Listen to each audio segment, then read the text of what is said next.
Why don't we start by basically introducing who you are and how you are with this channel, who you are basically. My name's Clinton. I'm the guy behind the camera. I'm good friends with Brayton. We met in college. True. Where was that? That was in downtown Cleveland. Ohio Technical College. So I have a project, obviously, and we've been over that. But behind you is not one of my cars; it is yours. What is that? This bare metal over here is a 1981 Rabbit pickup that I tore down. It's soon going to be sandblasted, and eventually I plan on swapping a 2JZ GTE into it.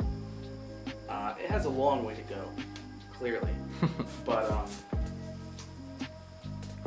hopefully it's going to be a good running vehicle when it's done. So when it is done, what's the plan for it? Is it going to be a drag car? Is it going to be a road race car? And how do will you leave in stock body? What are you doing to it? Basically, a street car / show car / occasional track car. I've never been to a track, but knowing myself, when I get to a track and I'm on a track, I'm gonna want to be at the track more. So it's going to be race oriented. It's going to be having a full tube chassis. And this is road race, correct? Yes, like Mid-Ohio or okay. Nelson's. It's going to be a full tube chassis, not like full circular tube chassis. The main frame rails are going to be square tubing, but full tube chassis. Deciding between SRA or IRS rear suspension. Probably going to go with the SRA, but... So that's solid rear axle, if anybody does not know. So he was thinking about going 9-inch, and that's what he's deciding now. So if we do go with that, it'll be a triangulated 4-link in the rear for that. Front suspension's going to be dual A-arm. For that front suspension, are you going to have to design that custom, or are you going to keep the same mounts that are on the car now, or? So right now it's set up for McPherson, but so I saw this thing in a magazine, and they said you can get your own custom frame made, and then with that frame you can get a Mustang Type 2 front suspension, which is dual A-arm already, and comes with the rack and everything. And you can make your own wheelbase. So this is a 103 wheelbase, which is a really, really small. No trucks. Like for NASCAR trucks, it's like 108 inches and up. So I've looked around at truck chassis and nothing fits this. Like it's basically like the hatchback, except it's a truck. Yeah. So a hatchback it's Rabbit. so small. Yeah. Which is a problem we might run into, which is why the 2J is probably not going to be highly modified, because this truck from the factory with everything in it weighs 1,800 pounds, and now with it out we can lift it with just 2 people. It's a unibody. So going to a full tube chassis, it's going to add weight, but not tremendously, so it's going to be pretty light. So the power to weight ratio, we're not really sure where it's going to sit, so we're thinking like maybe if we can get 700. I mean, we can get 700, but if that's going to put power to the ground is the question. I mean, the tires in the rear are going to be 315s and the front's going to be 275, and that's wide for what it's at. I mean, there's a wheel over there. You guys probably can't see it, but no. It's 5 inches wide. So speaking of wheels, are you going to fit those under the stock body, or are you doing something a little different? No, we're gonna have to bump out the fenders. Wide body everything. Wide body the world. So it's a flare kit, which is 3.5 in the front and 3.5 in the rear. They're just over fenders, kind of like Clinch Flair's classic over fenders, just riveted around the body. And then do you have, I don't know if you want to share this, but do you have a color in mind, or are you going to keep that a secret, or? I'll share. It's just, I was thinking like Tacoma tan. It's called quicksand. It's a nice color. Some people don't like tan. I love tan. But I love the color. So it would be a tan body with black over fenders. And then like the engine, I mean the valve cover would be tan, the block would be black, and some other accents. I'd probably make the turbo just black. I think tan would look like a diesel turbo, which would look kind of weird. Yeah. So this is a race-oriented car. What is the what are your ideas for the interior? So like mine is a race-oriented car, but I still want a quote-unquote functional interior. Are you going the same route I am, or are you going to go full race, as in, well, you know what full race is. Right. So. Well, since the worry is about making power, I will be running AC because I'm not worried about not making enough power. Probably will have power steering, unless kind of like what Brayton was doing with the MR2 steering rack and going electric power steering. There's obviously going to be like race seats in it, but I wouldn't like to make it fully like a NASCAR interior where it's just bare sheet metal everywhere. Probably would be something like You want to customize it a little bit, make it your own. Right. So it would still have a race pack gauge system and a race steering wheel, but not just all gauges everywhere. Yeah. There's definitely no radio.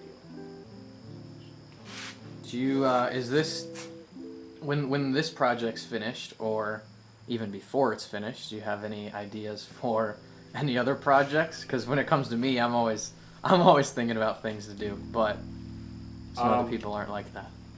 I have a daily driver that's it's a troubled project. If any of you are familiar with Subarus, there's not much more to say, but I know I have a few followers who are very fond of Subarus, so. The Subaru has quite a bit done to it. It's a fully built long block. Probably shouldn't have done that, but the transmission is now a 4-speed instead of a 5-speed. Second gear. Sadly passed about a year ago. Still coping with that. It's a 1 to 3rd battle every single day. And I went through a clutch because of it. And I think I'm going to be going through another one soon. Hopefully not. But the differential is also parting ways with the car. Oh, yeah. We lost a few teeth. Other than that, though, she pulls hard. I mean, I'm still sending her. We don't. There's no half sends in this garage. No, never. So, do you have a time frame in which you want this to be completed, or is it just kind of complete it whenever it's done? You know. As anybody that's building a car would say, I'd like it done as quick as possible. Now we all know that's not going to happen. Yeah. Because everybody runs into complications. Honestly, I can't give a time frame. That's fine. I just want to make it as. I just want to do it. Yeah, I can't give a time frame for mine either. So, is there anything? I know the cage is custom and other stuff like that, but are you gonna do anything that is more custom than what a normal person would do? As in, so like the ducts on my car, those are custom 3D printed and designed. Right. Are you going to be doing anything to the front of the car that's going to be custom, that make it not anything that's not stock, basically? Well, you understand. You doing anything completely custom, designed from scratch, besides the cage? Well, there's a few holes in the front bumper that just come factory, which run actually into these frame rails, which I would probably route for front brake ducting, just because it served no purpose once the new chassis is in. I don't think there's any other custom things I could think of as of right now. I mean, a lot of it's going to be custom because they don't really make much for this. Probably the most they make that is like fabricator oriented would be a 4-link air suspension system, but we're not going to be going that route. I mean, it's going to be 4-link, but I'm not going to buy somebody else's when it would definitely be cheaper to just make it. So you mentioned air suspension. Is that a thing that is going to happen on this build as well as mine? It was a thought, but the interior is super small, and I'm not going to have a bed, so I'm just mustering up where I put the tank. It's just a constant project. So yeah, I mean that's what's going on in the shop. We've got his build behind. The Corvette is to the left of him, to the right of you guys. I mean the Mustang is sitting at home. The Subaru is sitting at home. Those are our cruising cars as of right now. And I mean that's what's going on in the shop. These are being sent to sandblasting, as he mentioned. His car is being sent. The C3 Corvette frame is being sent. And I mean that's a little insight to what he's building, and we'll go from there. So we'll see you guys next video, and hopefully by then we'll have some parts sandblasted. I hope. Hopefully. I hope. The Corvette's been giving me a little bit of a struggle. The trailing arms are not the easiest things to get out when the bolts are 30-40 years old, but I'm glad this went quickly for him because this is his first big build, and I'm excited to see it come to life. So that's what's going down in the shop, and I hope you guys go check out both of our Instagrams. It'll be linked in the description. Give this video a like, subscribe, please. I mean, we're trying to make it, you know. But I mean, this is his build. So that's that. See you guys later.